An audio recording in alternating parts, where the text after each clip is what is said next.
baru-baru ni sahabat saya Perdana Menteri membuat satu statement mengatakan yang Johor ni negeri kaya tetapi banyak bocor. Ya, dia banyak bocor, kerajaan persekutuan yang bocorkan Johor. Ini saya cakap betul terang, saya tak nak bertapis. Kenapa? Dah tukar berapa banyak Perdana Menteri dah. So saya tak takut untuk cakapkan yang kita ni, Johor ni, kita ni adalah viktim dianiayakan. Oh, Sultan Johor tu kan kaya, so lah Sultan Johor jaga rakyat. Dan kalau macam gitu, kalau betul nak Sultan Johor jaga rakyat, bagilah saya menikah. Habis cerita. Pasal kita ni ramai Hollywood. Paling Hollywood sekali yang dekat Muar. So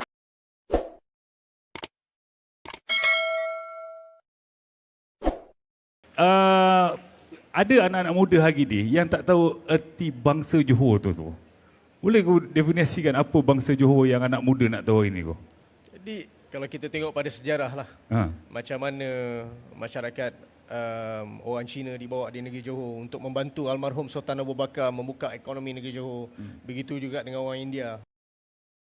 Jadi Sultan Abu Bakar sentiasa ada satu misi yang mana dia panggil, dia punya vision, visi dia, di mana dia panggil anak-anak Johor ni bangsa Johor, sama-sama membangunkan negeri. Jadi itulah adalah satu semangat kita. Itu pasal lah kalau ke bawah duli tuanku, termasuk dengan saya, kami sentiasa promotekan atau berdepankan erti bangsa Johor itu. Dan ia adalah salah satu benda yang paling unik kalau nak bandingkan dengan negeri-negeri lain. Kerana ia adalah juga satu platform untuk muafakat yang sangat bermakna. Jadi itulah bangsa Johor yang ramai tak tahu. Itulah sebab apa kadang-kadang di media sosial bila kita cakap pasal bangsa Johor, kita tulis ada je yang komen-komen yang bukan-bukan ko. Tapi yang komen bukan orang Johor kan? Fake account ko. Tak, yang komen tu bukan orang Johor. Jadi kalau yang komen tu bukan orang Johor, awak jangan peduli lah.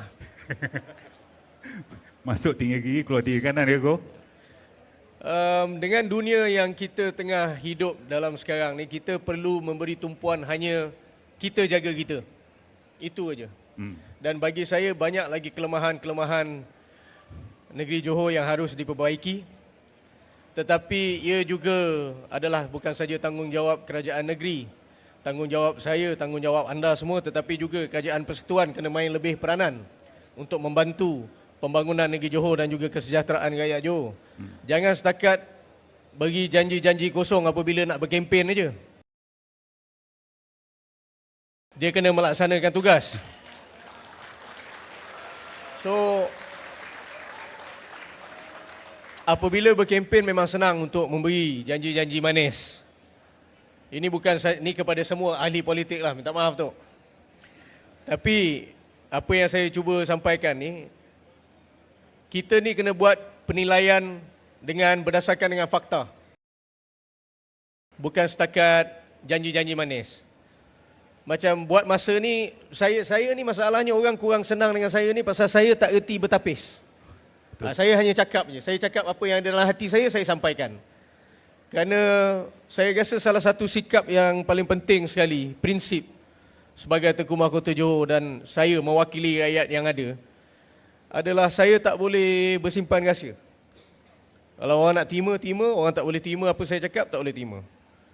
Tetapi bukti kerajaan tu berfungsi dengan baik, awak kena buat penilaian berdasarkan dengan fakta dan bukan saja janji-janji.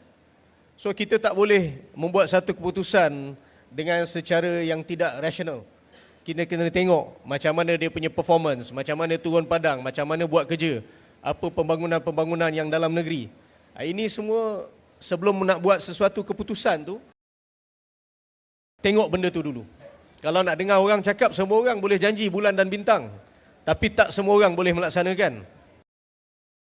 Betul ko. Eksekusi tu penting ko. So, Tunku sangat lantang bersuara.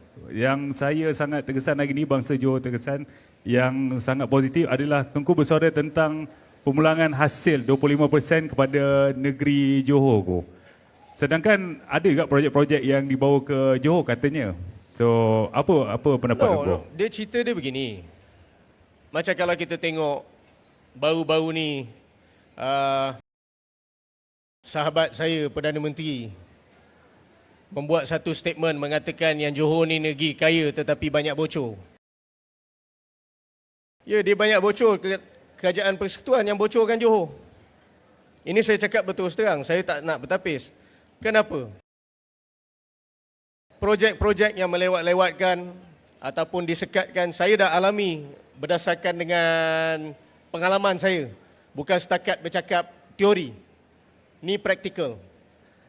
Dan apabila kita memberi hasil negeri kita 40 lebih bilion setahun dan dipulangkan balik hanya 2-3 bilion untuk nak jaga 4.9 rakyat Johor, macam mana?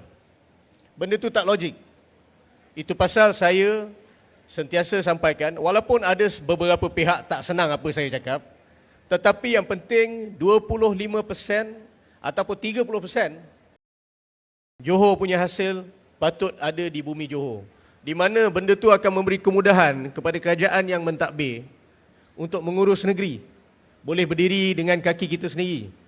Pasal kalau tidak sampai bila-bila kita susah.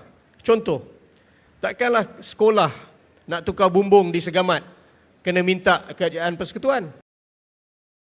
Takkanlah jalan raya rosak di Batu Pahat nak kena minta permohonan dengan kerajaan persekutuan. Sama juga macam Hospital Sultanah Aminah. Dan apabila mereka nak beri kelulusan tu, begitu terlampau lama sangat. Dan macam contoh Sultanah Aminah yang memperbaiki bangunan yang terbakar tu adalah Kebawah Duli Tuanku. Satu. Dan sama juga macam projek-projek yang belum dilaksanakan lagi. Jadi itu pasal saya dah alami benda tu. Masa 2018, Hospital Pasir Gudang dah nak siap.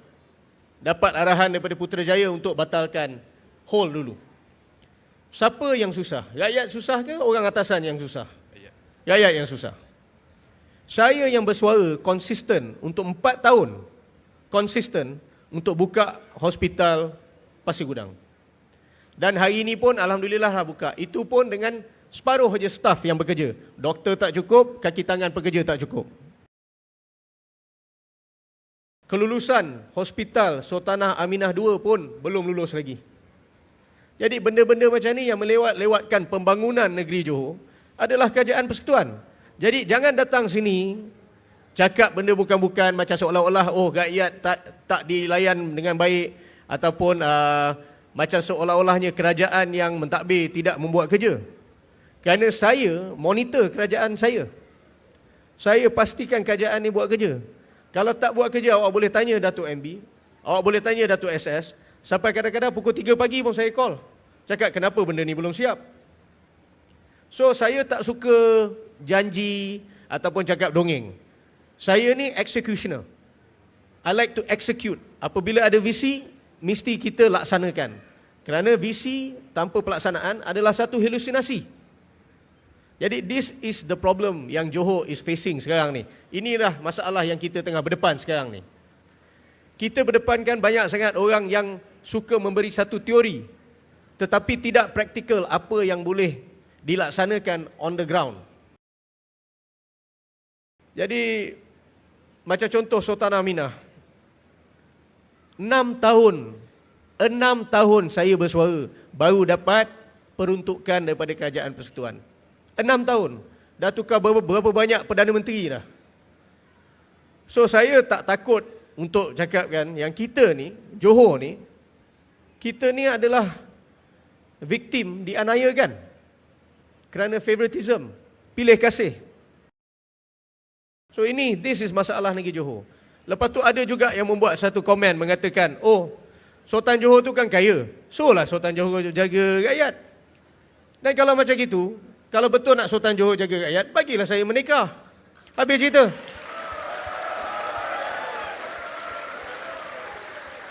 Kalau kerajaan tak nak mengambil tanggungjawab untuk menjaga rakyat Johor dan boleh mengeluarkan satu kenyataan di mana Sultan Johor itu kaya, suruh Sultan Johor jaga rakyat, boleh Sultan Johor jaga rakyat, Tapi 40 bilion tu duduk di bumi Johor dan bagi kita merdeka. Kita boleh jaga rakyat.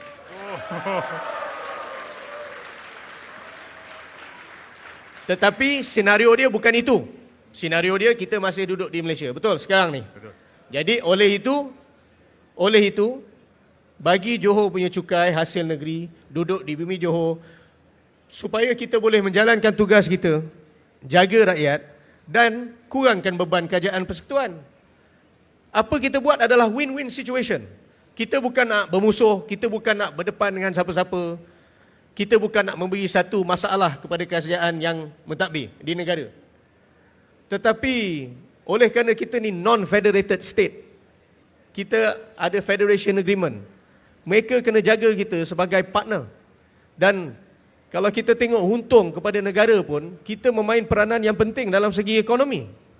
Jadi saya rasa sudah tiba masanya kerajaan persekutuan ambil serius berkenaan dengan hidup rakyat Johor, kesejahteraan rakyat dan juga pembangunan negeri Johor. Ini adalah masanya.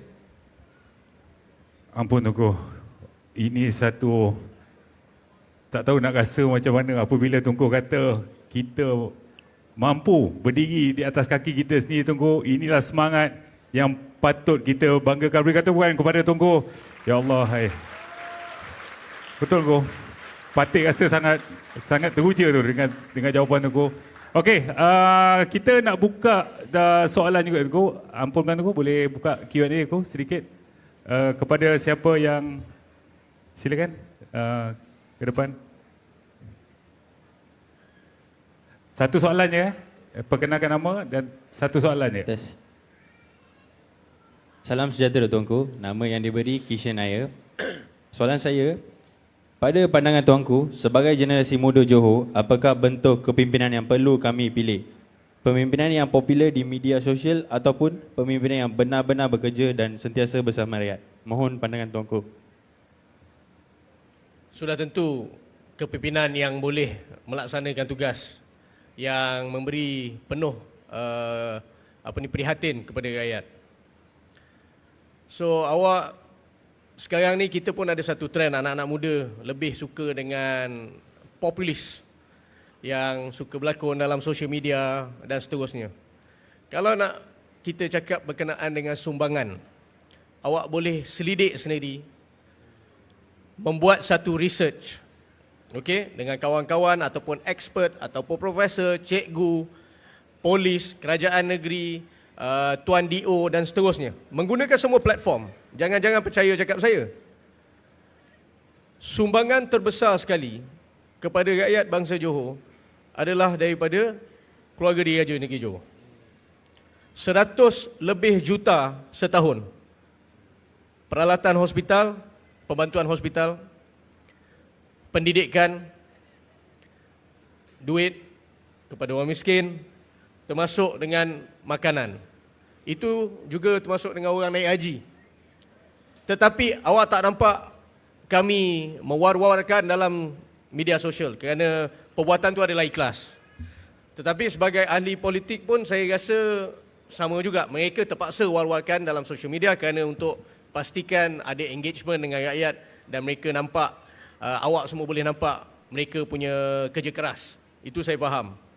Tapi sebelum membuat apa-apa keputusan, buat penilaian dulu. Pasal kita ni ramai Hollywood. Paling Hollywood sekali yang dekat Muar. So saya tak suka dengan Hollywood. Saya suka orang yang melaksanakan tugas, yang boleh memperbaiki hidup rakyat. Saya rasa saya pun sebagai Tengku Mahkota, kalau saya tak boleh membangunkan negeri ni ataupun tak boleh jaga rakyat bangsa Johor, baik saya jangan jadi Tengku Mahkota. Baik saya duduk luar negara je. Tetapi saya di sini, ni adalah tugas saya, amanah saya. Dan juga bukan saja saya terpaksa membuat kerja, saya terpaksa bekerja sama dengan mana kerajaan yang boleh bekerja.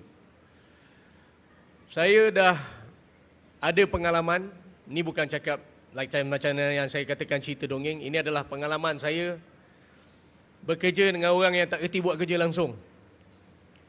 Untuk cari isu, cari salah, menjadi pembangkang memang senang. Tetapi apabila dah dapat kerusi untuk mentadbir, tak semua orang boleh mentadbir. Inilah rakyat Johor kena pandai buat penilaian seterusnya.